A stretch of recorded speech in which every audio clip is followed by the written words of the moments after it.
Ce sermon, c'est le cœur de l'évangile pratique. Pas de théologie abstraite, mais de la vie concrète, avec Dieu.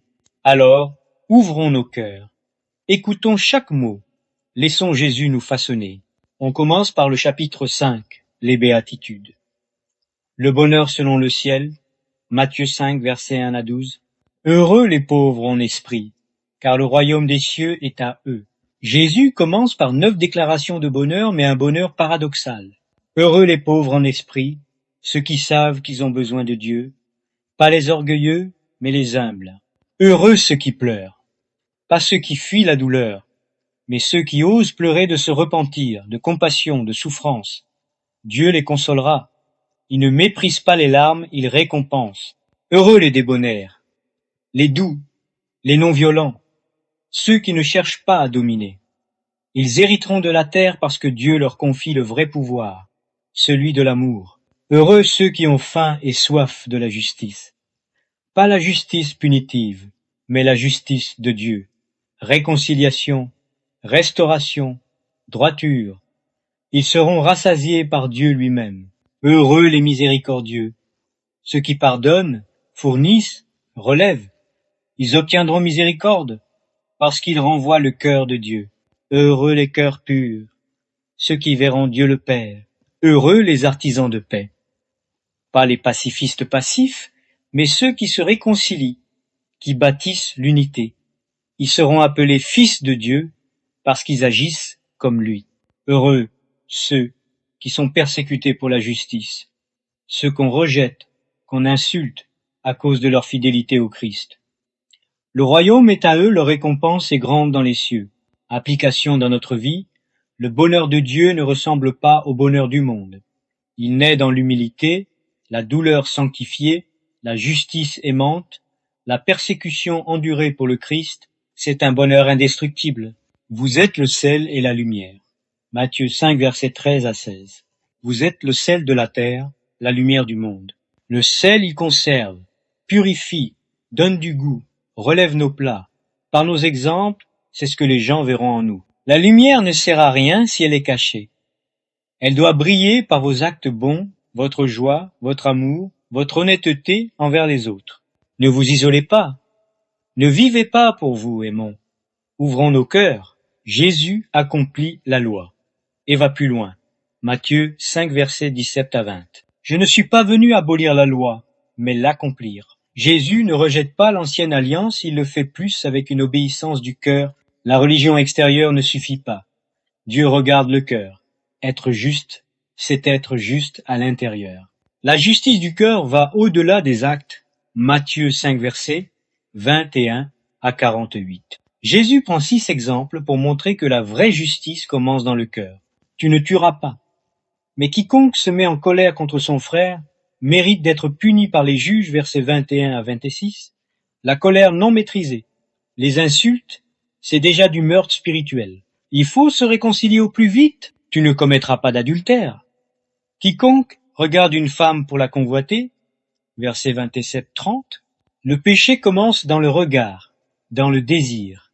Soyez radicaux, coupez ce qui vous fait tomber. Le divorce, versets 30 et 1 et 32. Le mariage est sacré. Le divorce n'est pas anodin, il bénit profondément. Dieu veut la fidélité. Les serments, versets 33 à 37. Ne jurez pas par le ciel. Le ciel appartient à Dieu, c'est son trône, son habitation. Alors respect. Œil pour œil. Ne résistez pas aux méchants. Tendez l'autre joue. Versets 38 à 42. Ne ripostez pas. Allez plus loin dans la générosité. Donnez sans compter. Aimez vos amis. Aimez aussi vos ennemis. Priez pour ceux qui vous persécutent. Versets 43 à 48. Là, Jésus renverse tout. L'amour de Dieu est inconditionnel. Il fait briller son soleil sur les méchants et les bons. Soyez parfaits comme votre Père céleste est parfait, c'est-à-dire complet dans l'amour, sans frontières. Application. Jésus ne veut pas des apparences.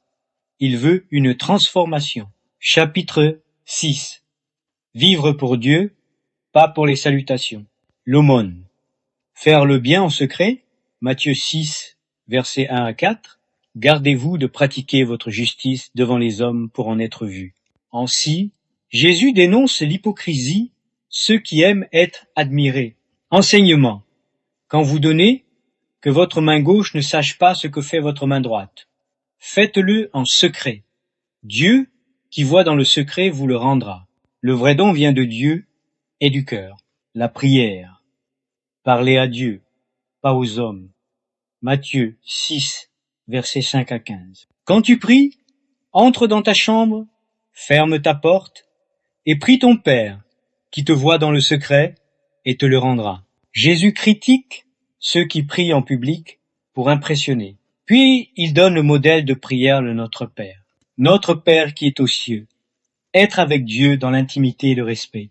Que ton nom soit sanctifié, que Dieu soit honoré, que ton règne vienne, que sa volonté règne sur terre et dans ma vie. Donne-nous aujourd'hui notre pain quotidien, notre confiance en lui, pour les besoins de chaque jour. Pardonne-nous nos offenses, comme nous pardonnons aussi à ceux qui nous ont offensés. Le pardon est la clé. Si vous ne pardonnez pas, Dieu ne vous pardonnera pas non plus, versets 14 à 15. Ne nous soumets pas à la tentation, mais délivre-nous du mal. Application, priez simplement. Priez en glorifiant Dieu, ouvrir son cœur et s'attendre à ce que Dieu réponde. Le jeûne pour Dieu, pas pour les salutations. Matthieu 6, versets 16 à 18. Quand tu jeûnes, parfume-toi la tête et lave ton visage. Le jeûne n'est pas pour se faire plaindre ou admirer. Application, que votre jeûne soit caché, que Dieu seul le voie. C'est lui qui vous récompensera. Les trésors, sur la terre ou dans le ciel. Matthieu 6, versets 19 à 20 et 1. Ne vous amassez pas des trésors sur la terre, mais amassez-vous des trésors dans le ciel. Il dit, les trésors terrestres sont rongés par la rouille, volés, éphémères. Les trésors célestes sont éternels, sûrs, spirituels. L'amour, la foi, les âmes sauvées, les bonnes œuvres. Application. Recherchons les choses d'en haut, où Dieu est assis. L'œil est la lampe du corps. Matthieu 6, versets 2 à 23. Si ton œil est sain, tout ton corps sera plein de lumière. L'œil, c'est la vision, la perspective. Si vous fixez Christ, vous marcherez toujours dans la victoire. Application. Choisissez votre regard. Fixez ce qui donne la vraie lumière, c'est Jésus. On ne peut servir 2 maîtres, Matthieu 6, verset 24. Nul ne peut servir 2 maîtres à la fois. Vous ne pouvez servir Dieu et l'argent. Soit vous servez Dieu avec confiance, obéissance, générosité. Soit vous servez l'argent avec anxiété, calcul, avidité. Faites un choix. L'argent est un bon serviteur utile, mais un mauvais maître. Ne vous inquiétez pas. Matthieu 6, versets 25 à 34. Ne vous inquiétez pas pour votre vie. Regardez les oiseaux du ciel, les lits des champs. Jésus nous invite à observer autour de nous et voir sa belle création et sa puissance créative. L'inquiétude ne prolonge pas la vie, elle la gâche. Votre Père céleste connaît vos cœurs. Cherchez premièrement le royaume de Dieu et sa justice. Le reste vous sera donné par-dessus tout. Ne vous inquiétez donc pas du lendemain. Application. Remplacez l'anxiété par la prière. Remplacez la peur par la confiance. Vivez un jour à la fois dans la main de Dieu. Chapitre 7. Les choix qui sauvent ou qui perdent, le jugement envers les autres. La paille et la poutre. Matthieu 7, versets 1 à 5. Ne jugez pas, afin que vous ne soyez pas jugés. Jésus ne condamne pas le discernement, mais le jugement hypocrite, méchant, définitif. Pourquoi regardes-tu la paille dans l'œil de ton frère et n'aperçois-tu pas la poutre dans ton œil? Application. Avant de corriger les autres, examinez vous-même. Soyez humble. Ne donnez pas les choses saintes aux chiens. Matthieu 7, verset 6. Ne donnez pas ce qui est saint aux chiens. Ne jetez pas vos perles devant les porcs. Certaines vérités ne peuvent pas être acceptées par tous. Application. Discernement dans l'évangélisation. Ne forcez pas les gens à suivre Jésus. Ne jetez pas la grâce à ceux qui la piétinent. Priez, attendez, agissez avec sagesse. Demandez, cherchez, frappez. Matthieu 7, versets 7 à 11. Demandez et l'on vous donnera. Cherchez, et vous trouverez. Frappez, et l'on vous ouvrira. Dieu est un Père bon.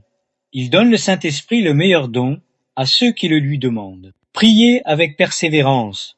Ne vous découragez pas. Dieu entend. Il répond. Parfois c'est long, mais le temps de Dieu n'est pas notre temps. Soyez patients. Ah, voilà la règle d'or. Matthieu 7, verset 12.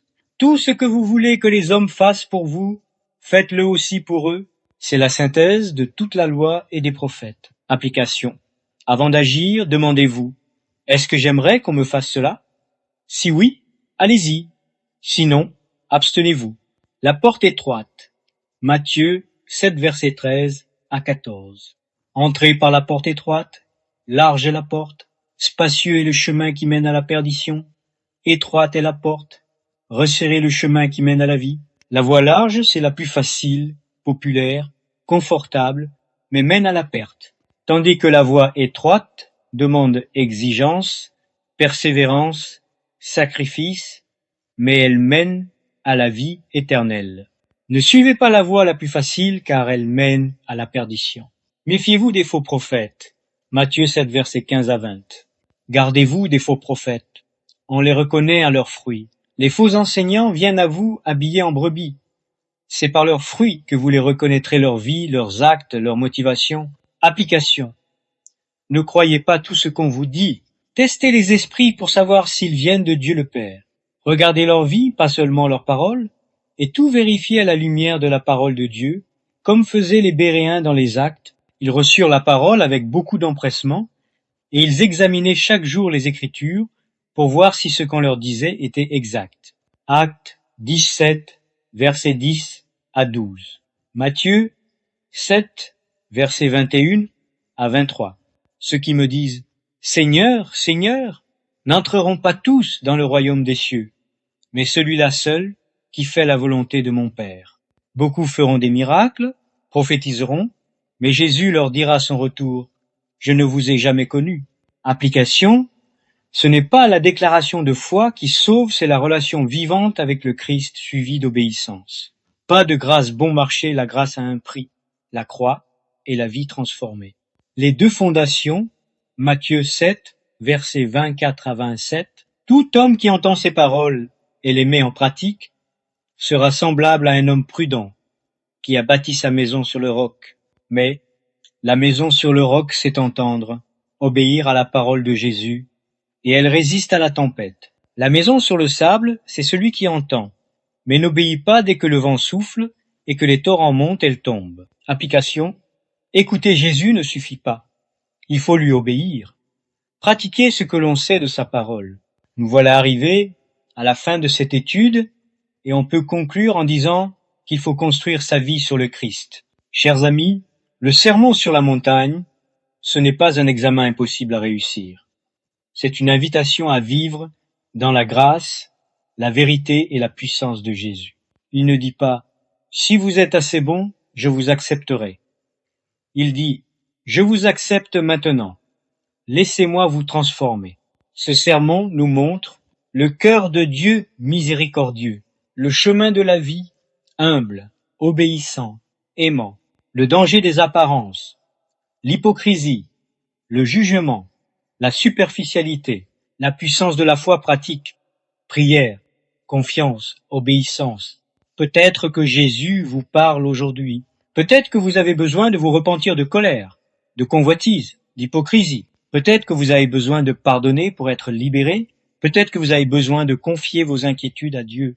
Peut-être que vous avez besoin de bâtir votre vie sur le roc Jésus lui-même. Faites de Jésus votre fondation, pas juste votre sauveur. Parle au Seigneur Jésus et dis-lui « Merci pour cette parole qui sonde, qui guérit, qui libère.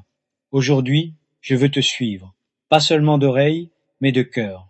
Transforme-moi. Apprends-moi à aimer comme toi, à pardonner comme toi, à prier comme toi, à vivre pour toi.